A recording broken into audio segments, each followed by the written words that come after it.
and we are live on Giving Back with Deji. Thank you very much for joining. For all those that had been following us on social media and have heard about the Giving Back with Deji, thank you very much for joining us. Today is another episode. We're going live right now. For those of you who are online right now, and then you can see this post. Please, for those who you think will need this information, please share this link. Share this link with family and friends. Let them see what we're doing here. For those who need this information, please share with them so that they can learn a thing or two from Giving Back with Deji. We're live. I'm glad today because I know that you're going to learn a lot. Tonight is going to be a fantastic episode. I have someone here who's going to talk to us about building a career in health and safety. Now, I know that a lot of people have a lot of misconception about health and safety. A lot of people think that health and safety relates to maybe the medical field. Some people has already tied it to the oil and gas. But I'm bringing someone who is a professional in this field, who has spent over a decade in this industry and who knows his onions. So he's going to talk to us about how those who like to start a career in the health and safety industry can begin their journey. I brought someone who you can relate with, someone who I know will be able to share all the information that you need in order for you to learn a thing or two. Trust me, once you see this video, please share with friends and family. Even after the live session and you come across this video, please share with family and friends, those who like to build a career in the health and safety sector. So we'd like to go back. Every episode, we'd like to talk about the reason why we started Giving Back with Deji. Giving Back with Deji was born out of a desire to share information with people who like to learn a thing or two from what other people who have experienced such things have gained. Giving Back with Deji is a platform for people who have had who had gone far in their career, in their business, in their marriages, and then to relate that information or their learnings to people, for people to learn from them generally.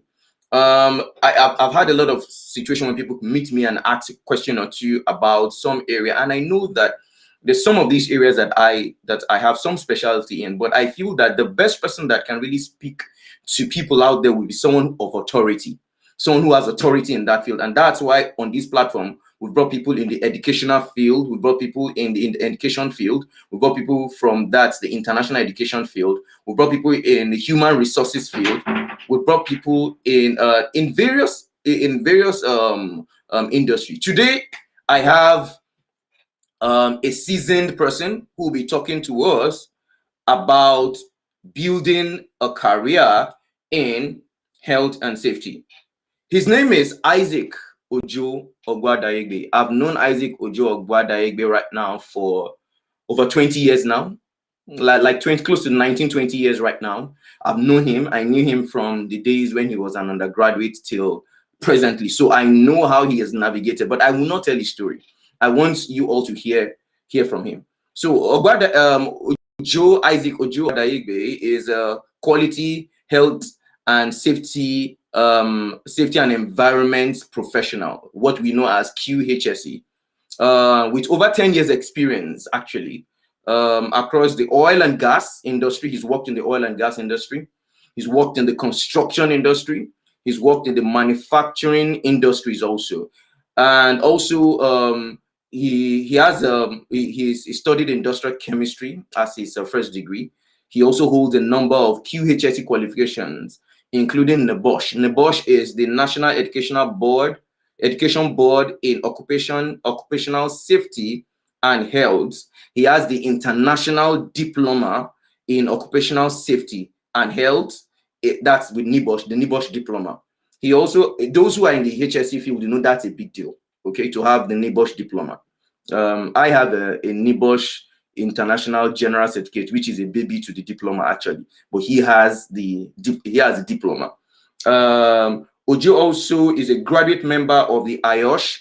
IOSH is the Institute of Occupational safety and health. Ojo is also involved in a lot of quality health, safety and environment system development and implementation. He's also into consultancy. He's also into training of the health, safety and environment certifications like the NIBOSH, the IOSH, and the CIEH, which is the Chartered Institute for Environmental Health. I know Ojo Ojo gives so much time. Isaac Ojo gives so much time to learning. He's passionate about learning, and he's also a member of the Toastmaster International. I'm also I'm a Toastmaster member also, but I go in and I come out. But I hope to go fully into it, okay? And everyone will learn it. So join me, everyone, as I welcome my friend, someone who is dear to me. His name is Isaac Ojo Ogwadayegbe. Ojo, welcome. Thank you for joining us today. Thank you very much. Good evening, good morning, good afternoon. Because I believe there are people who would like to be joining us from different time zones of the world. So thank you very much for joining, and Deji, thank you very much for having me. It's a pleasure. It's a pleasure to be here, and just like you mentioned, that there is a vision behind what we are doing here today, what you have started, and I'm very excited about what that vision is. Giving back to people and using the stories and using the experiences of others to help other people who are coming behind to learn. So thank you very much for having me on this platform, and I'm very grateful. Yeah, thanks, Ojo, for coming. Really appreciate you. So personally, I know you very well, okay? But people don't know you out there. So the question is, who is Isaac Ojo Ogwadayegbe? It seems I'm the only person that know how to pronounce that your surname. So maybe I might not pronounce it very well. Who is Isaac Ojo Ogwadayegbe? Please, can you share? Yeah. Of course, having known me for almost 20 years, it should be natural that you'll be able to pronounce my surname. But when I meet people for the first time, they usually stumble on my surname, and I think that was special. My surname is one special thing about me. So just like you have said, my name is Isaac Ojo Ogwadayegbe. I'm from the Niger Delta area of Nigeria. I'm a very passionate quality health, safety, and environment professional, just like you have said, and very passionate about learning. Learning in whatever means that I can. And learning isn't just about going to the four walls of a school to learn. You can learn from someone on the street. You can learn from a 10-year-old child. You can learn from a 1-year-old child. True. And I'm very, very passionate about learning. And I have my personal value and sort of a mantra, if you would call it that, which is that every human being and everything that has been created deserves to be treated with dignity, love, and respect. And that's what I base my daily way of living and daily way of relating with other people and other human beings. That's what I base that on. And I'm very passionate, of course, being a health and safety professional and an environmental professional. I'm very passionate about our planet. I'm very passionate about renewable energy, how to ensure that we live as human beings to preserve our planet, to preserve what we have, especially for generations to come. Thank you so much. Thank you so much for that brief introduction. Okay, so so to the big question, what does it mean to be a QHSE, which means Quality, Health, Safety, and Environment Professional? What does it mean to be a QHSE professional? Please, can you share? Okay, thank you very much. So while that profession, QHSE, of course, is very, very big, we'll be focusing more on the health and safety aspects today. Because if you look at QHSE, Quality, Health, Safety, and Environment, that's a combination of 3 professions. That's quality management, environmental management, and occupational health and safety management. Yeah. Now, there are some organizations, because of the scale of their operations, that split these different professions separately. Yeah. In fact, there are some organizations that even have safety different from occupational health. Yeah. So you can even say that occupational health is a profession in itself. Yeah. But depending on the organization, this is usually combined. So our focus today will be on occupational safety Yeah. and health. So what it really is occupational health and safety about. So I'll talk about it from the point of the resources that organizations have to themselves. Now, organizations have a lot of resources Yeah. that they use to achieve their business aim, to achieve their business goal. Now, of all these resources, the human resources, I dare say, is the most important resource.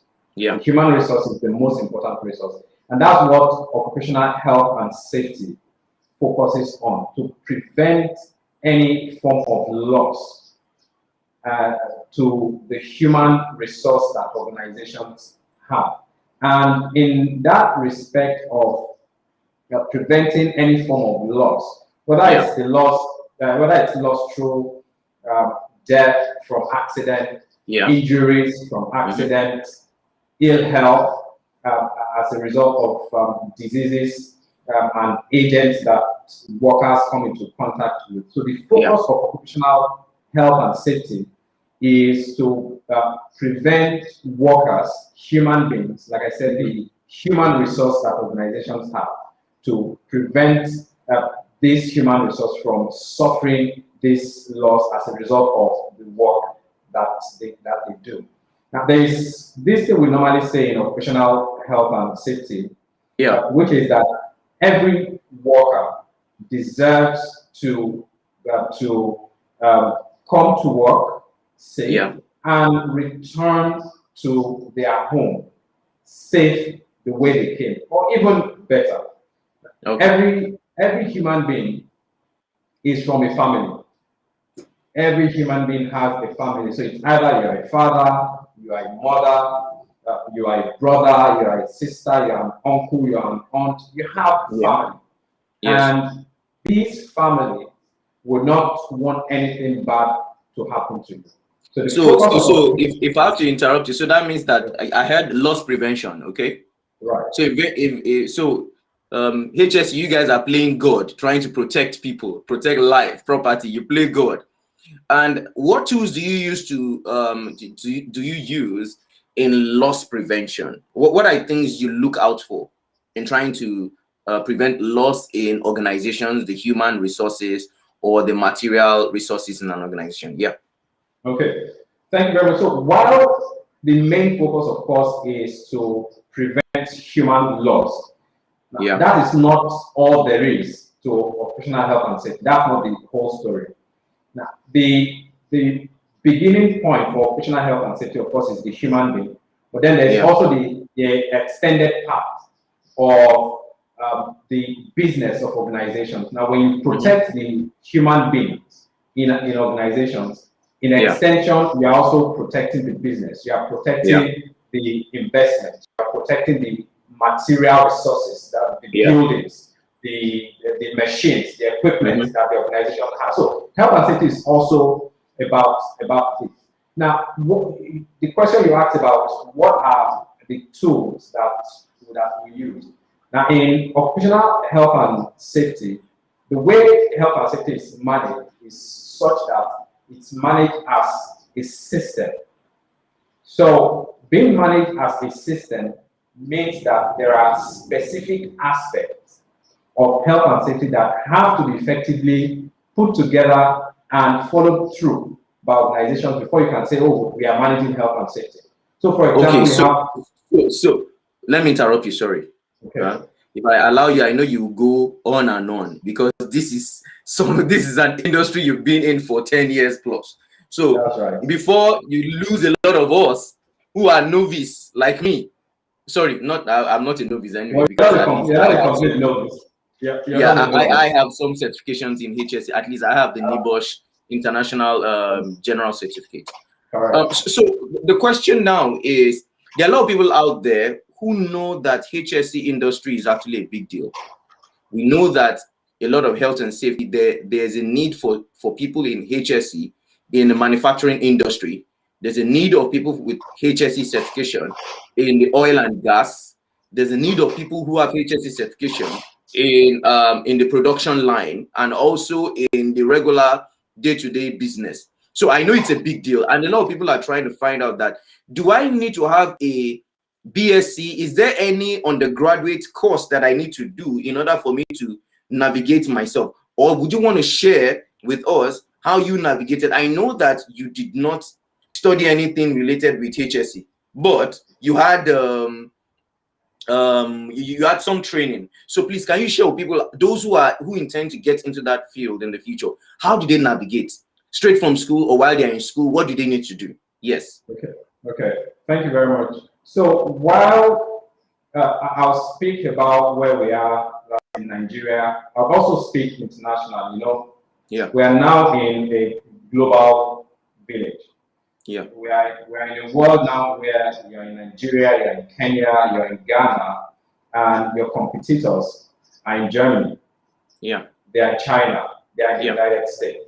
So I'm just giving these as example. Yeah. So even while I'll talk about something that we have in Nigeria, I'll also talk about some things that are also internationally relevant. Now here in Nigeria, there are occupational health and safety courses, especially at the postgraduate level. There aren't qualifications that are popular yet at the undergraduate level. Yes, specifically. So are we saying that probably in the universities now we do not have like degree courses that gives you direct access into the HSE field? That's specifically for occupational health and safety. Yes. So are you saying that someone who studied art, for example, in the university, right? Are you saying that that person, is there hope for that kind of person to navigate into the HSE industry? So that's the interesting thing. So the thing about occupational health and safety is that it is a multidisciplinary profession. So regardless of what you studied as your first degree, you can still go into occupational health and safety. Oh, now, nice. even though there are courses at the postgraduate level, so the fact that you have studied the arts or you've studied a course that you feel is not directly related to occupational health and safety, you can still go into occupational health and safety, and that is because every profession, every course has relevance in occupational health and safety, which is the reason why you find occupational health and safety professionals in practically every industry, in practically every organization. Okay, so let's talk about how do people who come out from school, someone is a graduate or maybe came out as with a BSc HND, how do they navigate? Please, can you tell us how they get into that career? So interestingly, the profession of occupational health and safety is presently very much professionally driven. Now, what I mean by being very much professionally driven is that for you to practice as a health and safety person, you need not so much of academic qualifications, but so much of professional qualifications. Now, when you were reading out my profile, what you said I have is that I have my first degree in industrial chemistry. Yeah. So, but after my first degree in industrial chemistry, believe me, I haven't done so much of academic qualification. I haven't done so much about acquiring academic qualifications since then. All I've been doing is acquiring professional qualifications because this is what is relevant for occupational health and safety HSE. So what I'll advise those who are thinking of coming into occupational health and safety is for them to focus more on developing themselves professionally. In Okay, to Nigeria, interrupt you, sorry to interrupt yeah. you. Right now in Nigeria, what are the certifications that they need to take in order for them to align themselves to the HSC industry? Yeah. Okay. So while we talk about what is obtainable in our country, Nigeria, now we also need to be thinking international relevance. Now, you Yeah. don't only want to be relevant in Nigeria. You want to be relevant wherever you find yourself in any part of the world. So what our advice is, as a Nigerian, as much as you could get some professional qualifications that are in Nigeria, it will also be very good for you to also get some qualifications that are internationally recognized, that are internationally relevant. Now, from the home front in Nigeria, there is an institute for safety professionals. It's called NISP, the Nigerian Institute of Safety Professionals, NISP, and they have some. Sorry, you called it. I didn't get that. You called it what? The Nigerian Institute of Safety Professionals. Okay. So they have some qualifications that they run, and of course, being a local institution and a body of health and safety professionals, it's not a bad idea to get some of their qualifications. But then also, like I said, it's very good for us to be internationally relevant. Now, so there are some professional qualifications that will help those that are thinking of taking up health and safety as a career. There are international qualifications that will help them to be internationally relevant. Now, even though some of these qualifications are from some certain aspects of the world, especially the UK, there are, and even though they are from specific parts of the world, these qualifications have actually become internationally recognized. They become internationally respected, and one of them is the one you mentioned, which is the NIBOSH, that's the National Examination Board, safety and health. Now, NIBOSH is an international. It's a UK body, but their qualifications have become internationally respected and internationally accepted. Now, they have a number of qualifications.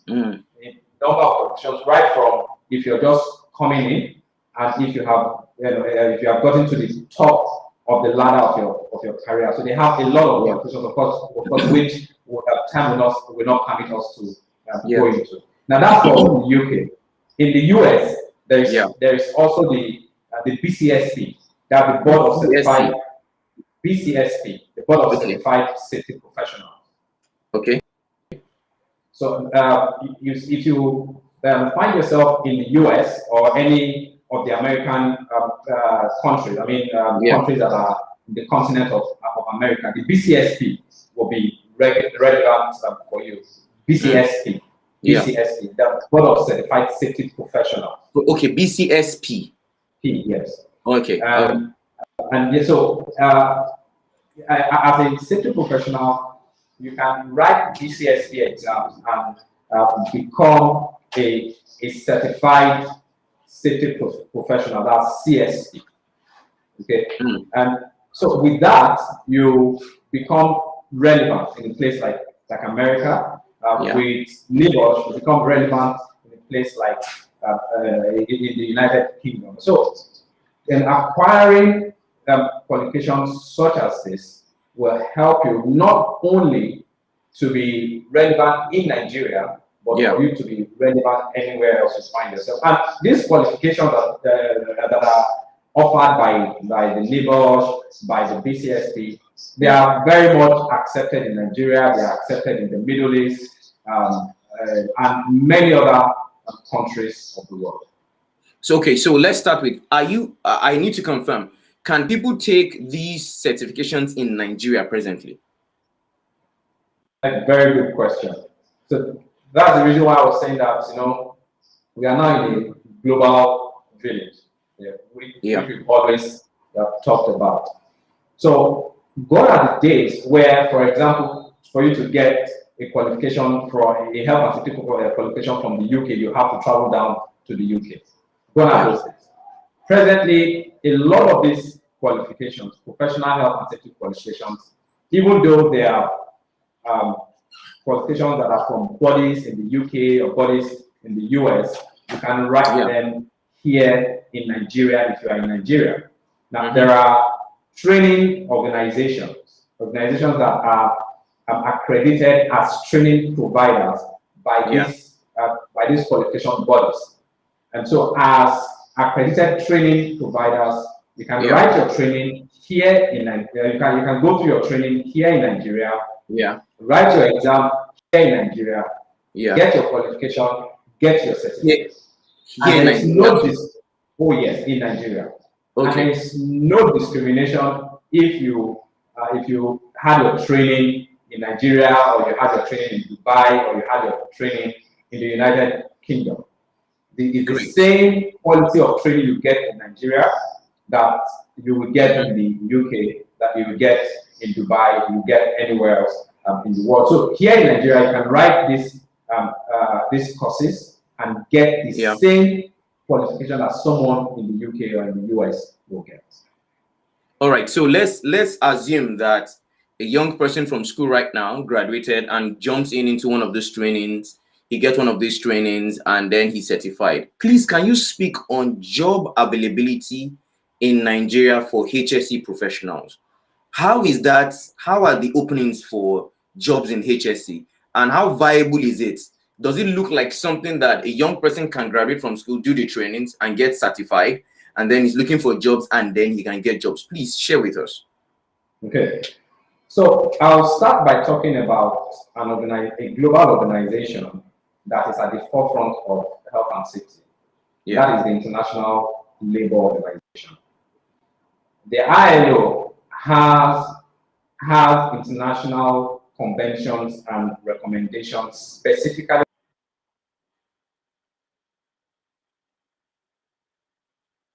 Are you there? I think we lost you. Are you there?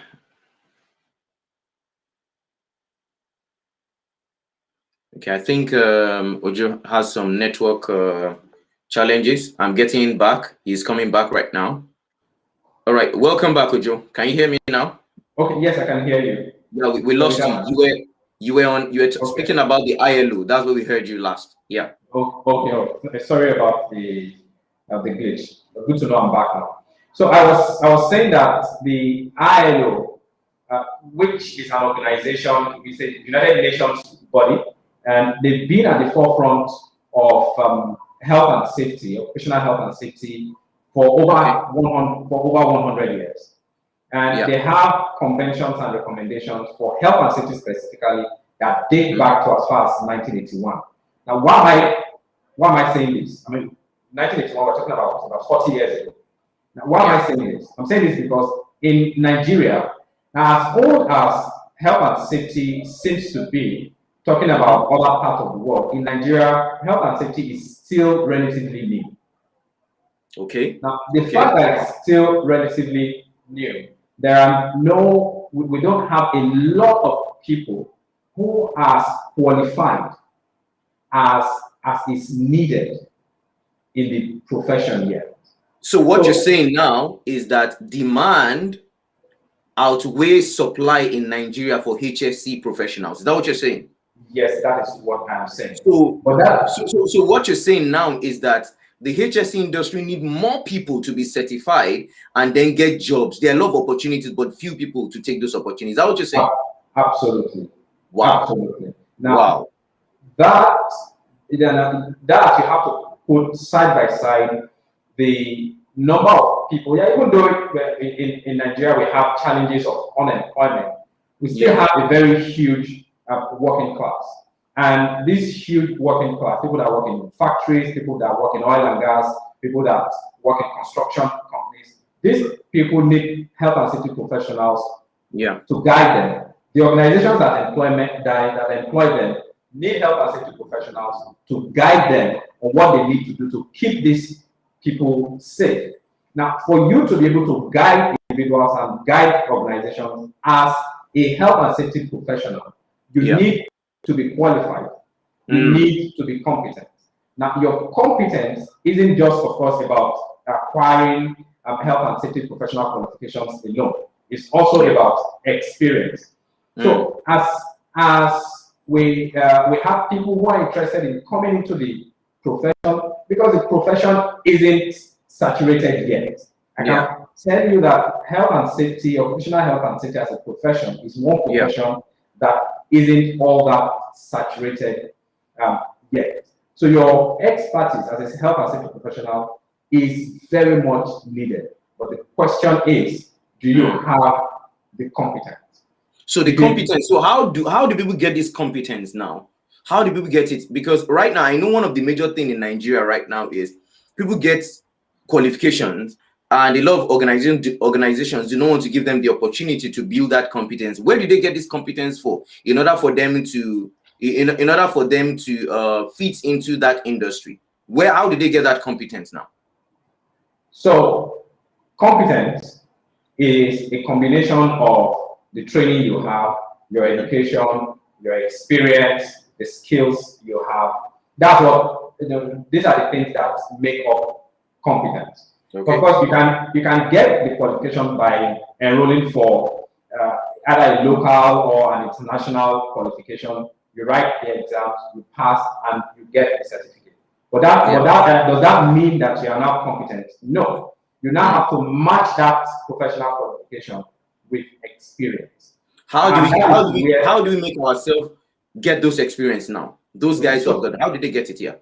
Right. So that is where sometimes there are challenges, and these are now challenges that are not peculiar to health and safety. They are challenges that you would also find it in other professions. So how do you now navigate through this challenge?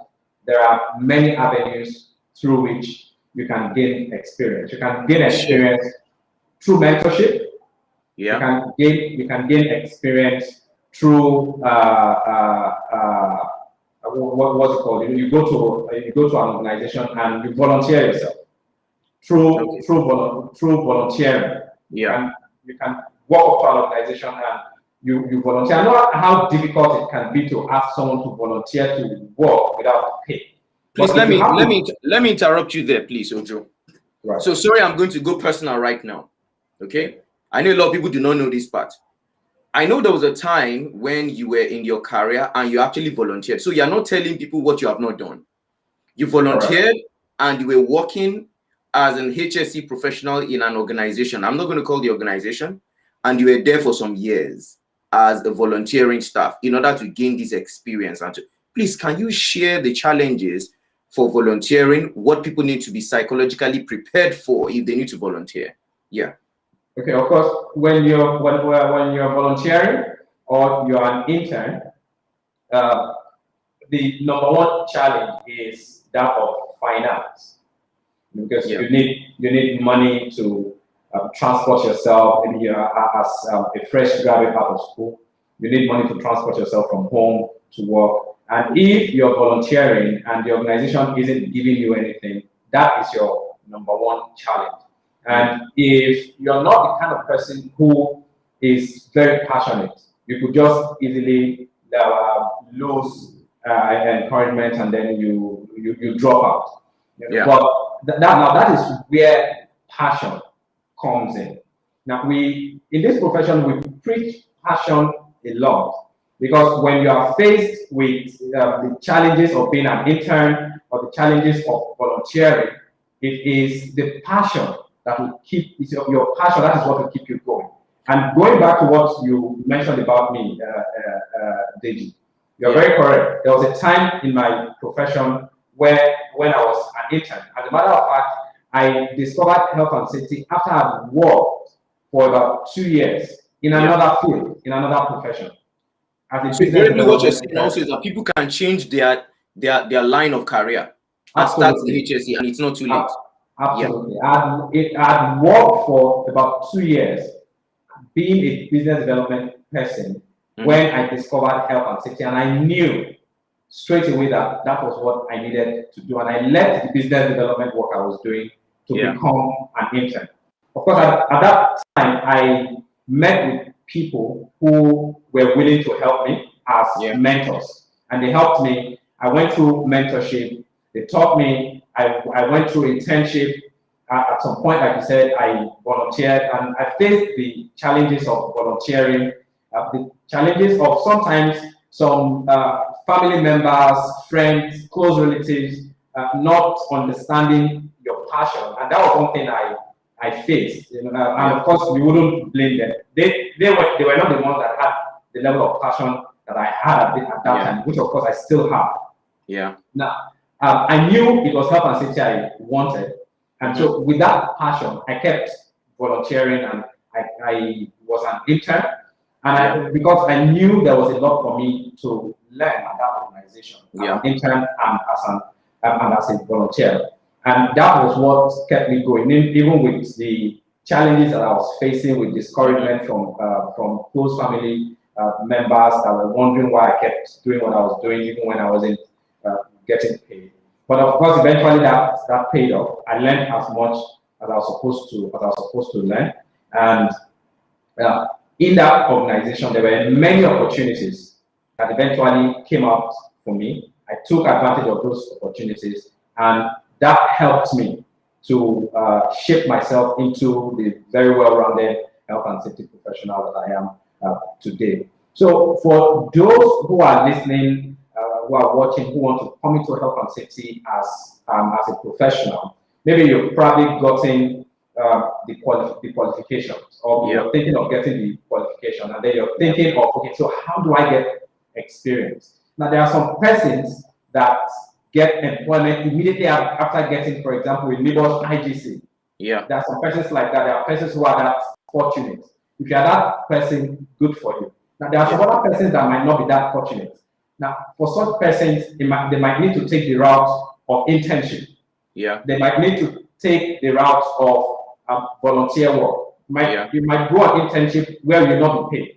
Now, if that is what you need to do to gain the experience that you need to gain, please gain it. If what you need to do is to work in a place where they will not pay you so much, but you know that there is the opportunity for you to learn health and safety, please take that opportunity, earn the little for now, but learn as much as you can from that organization. And very importantly, is the opportunity of mentorship. Look for a mentor, someone who has years of experience in the field of health and safety, who would hold your hand and encourage you and tell you what you need to do so that you will not make mistakes. In my journey as an occupational health and safety professional, I've had many mentors. Many mentors, some of whom we are still together till date, working together in business and doing well in my profession as a health and safety person. So even with my years of almost 15 years experience in health and safety today, still have mentors that I talk to, that I run to when I have some areas where I need clarity on, where there are some areas where I need to get some things done and I'm not so sure of what I need to do. So please, mentorship is also the other thing advising apart from internship and taking up volunteer work. Okay, so then I also want to confirm, do we have in Nigeria probably organizations that are willing to train, after training, then attach you to organizations to do some work in HSE? Do we have organizations like that in Nigeria that also can help? Absolutely, there are health and safety training and consultancy organizations in Nigeria. That when you train with them, when the opportunity presents itself, they can link you up with organizations that might need your expertise. So yes, there are organizations such as that. In fact, some of those organizations are beginning to develop structures where people who don't have so much experience in health and safety can come in, be trained, get the required experience, and then eventually become employed. Great. Thank you so much for that insight. I know a lot of you are watching out there. Please take advantage of this information. It's very key. Those of you who like to navigate around the health and safety industry. So let's go deeper dive. Now you've spent over a decade in this industry. People like to hear the good stories. So let's talk about your learnings. Okay. I define mistakes as learnings anyway, because for every mistake you learn. Okay. So I need you to share some mistakes you've made, some learnings that you've gotten that you think that someone who wants to start his career in the health and safety industry will need to know and prepare so that he does not fall victim of some of those mistakes, and then learn from you that have gone way ahead of them. Yeah. Okay, so I'll say that I haven't made so many mistakes actually. Of course, there's no way you can engage in a thing and not make mistakes. And believe me, the reason why I haven't made so many mistakes is because I surrounded myself with mentors, people who have helped me along the way, who have advised me, who have held my hand, and I've learned. But however, yes, of course, one or two mistakes here and there, and one of them I would say is not placing as much value on myself, because I felt, oh, I only have the qualification as of this time. I don't have the experience yet. You know, there is a way that you can still have the qualification, and you know what to do. All you need is to match what you know from your qualification with what needs to be done when you get to a place of employment. Yeah. So I'll say that one of the mistakes I made along the way was for me not placing the needed value on myself when I was supposed to. Perhaps if I had placed the needed value, a lot of value on myself, perhaps I would have risen faster than I did. Even though, in my own opinion, I rose very fast. Yeah. You know, in the profession, I got into health and safety, and before, after a couple of years, I had gotten the Labour International diploma. I'd worked in oil and gas and all of that. But even at that, I could have placed more value on myself, which is the advice I'll be giving to people out there. That once you have started out in this profession, and you do as much as is needed to learn, please place a lot of value in yourself. Now, no organization will place any more value than you place on yourself. No organization will place any more value than you place on yourself. So as you are learning, as you are gaining experience, as you are getting those qualifications, please do place a lot of value on yourself. So when you say place a lot of value, that means that it must. Oh yeah, of course. It must go back to the naira and kobo and the US dollars and all of that. Meaning that you must know how to negotiate well when getting into those industries, when getting into those organizations, and get very good pay in your movement. So now, another question I would like to ask. Sorry to interrupt you, Deji. And of course, not just the monetary value, but the value of what you know you can offer. Yeah. The value of what of the solution that you know you can proffer to the organization. Yeah. Speak well about those solutions. Speak confidently about those solutions to your would-be employers. Let them see the solution in you. Let them see the value in you as you speak. Yeah. And in what you do. Of course, it's not just in speaking. Anybody can talk. But matching what you're saying with what you do eventually. Okay, I would like to ask. So let's assume that I have some of these qualifications you just mentioned. Is it relevant only for Nigeria, or also I can, if I get a NIBOSH, for example, a NIBOSH IGC or an IOSH, is it only relevant for Nigerian employers, or I can also apply to international companies outside the country and they will recognize me with that certificate? Yeah. Yeah, absolutely. And the way you can now, if you get some of these internationally relevant qualifications, Mm. you you can use those qualifications in most countries of the world.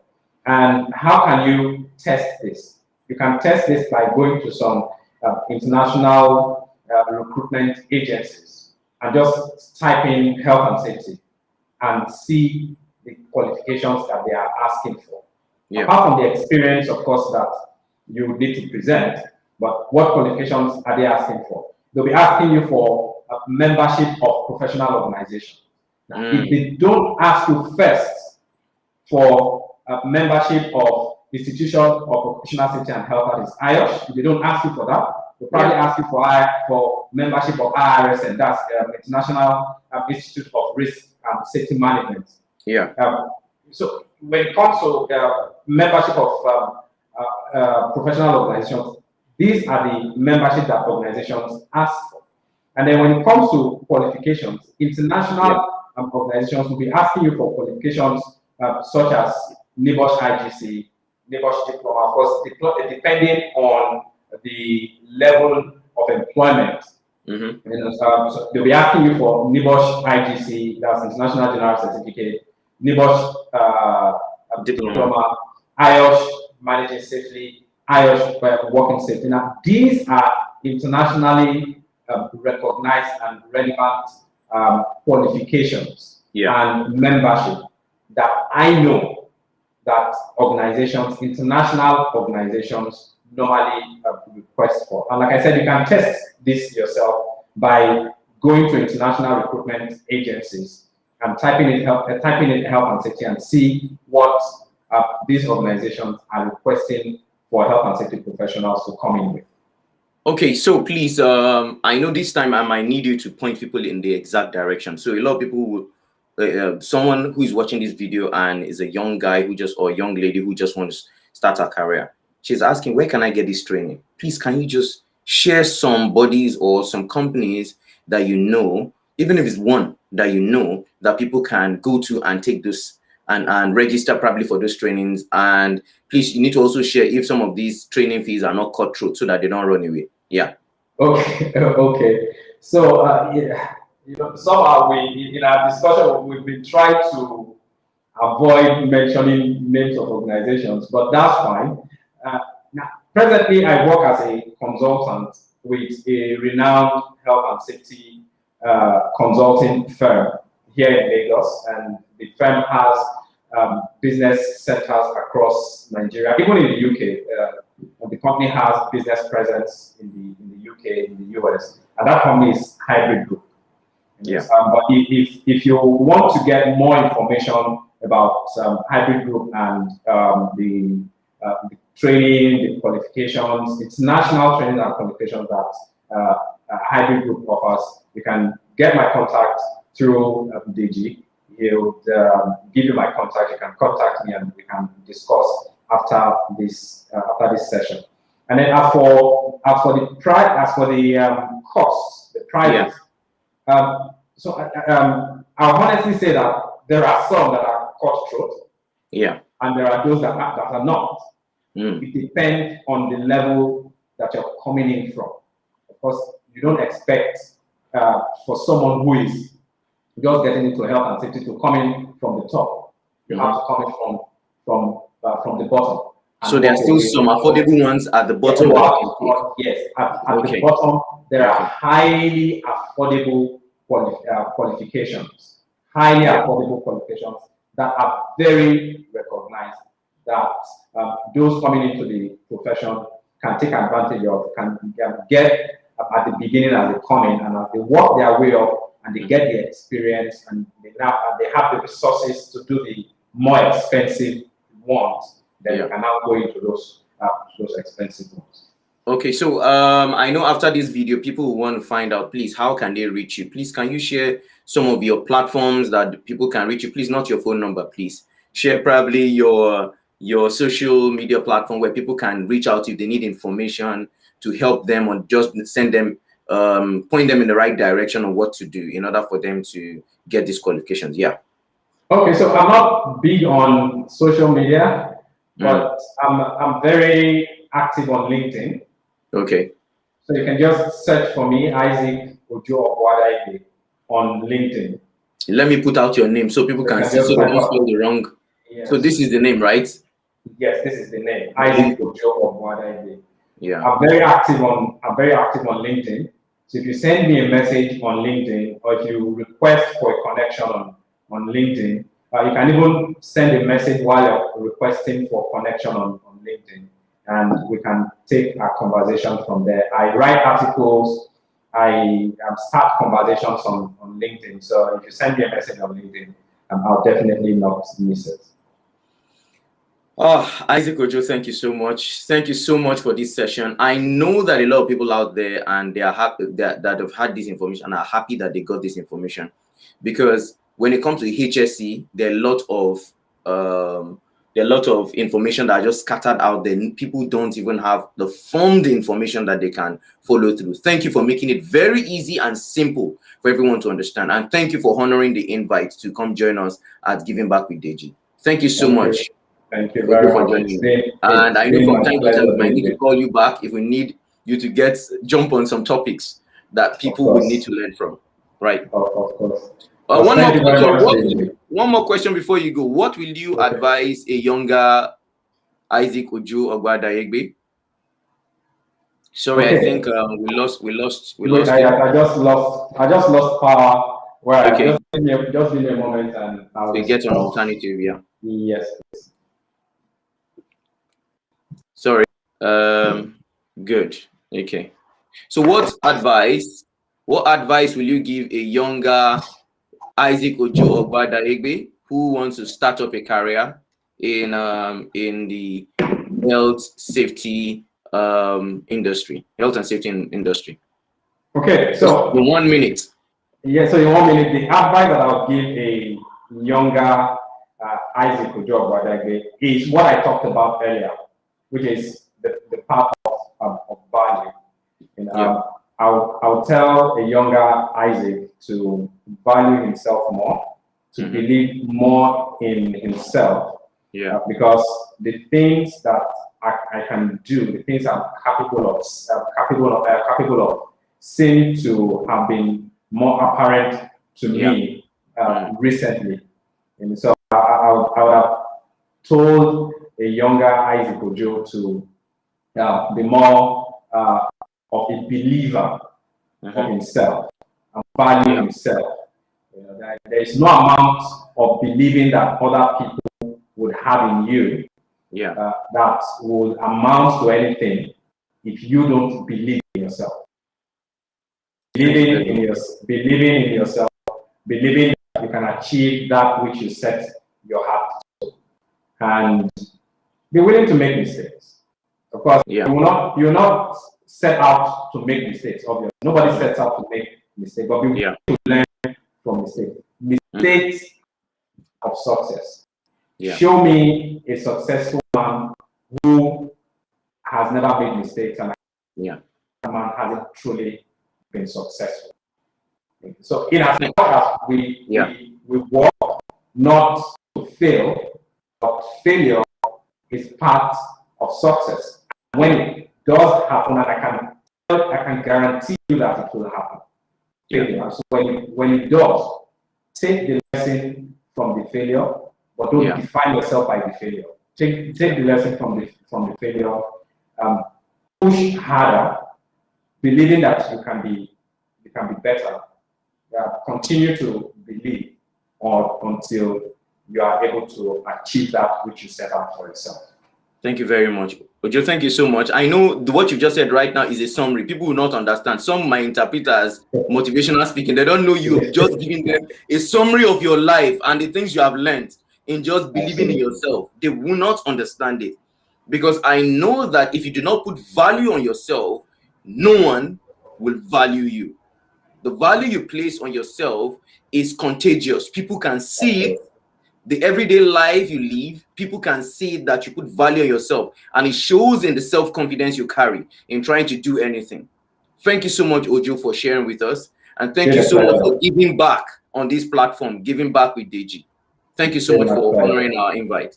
It's been my pleasure. Thank you very much. And it's my prayer that this which you have started will reach many more people. Yeah. And this will be a source, it will continue to be a source of blessing to Yeah. a lot of people. Thank you very much. Thank you so Thank you. much for your time.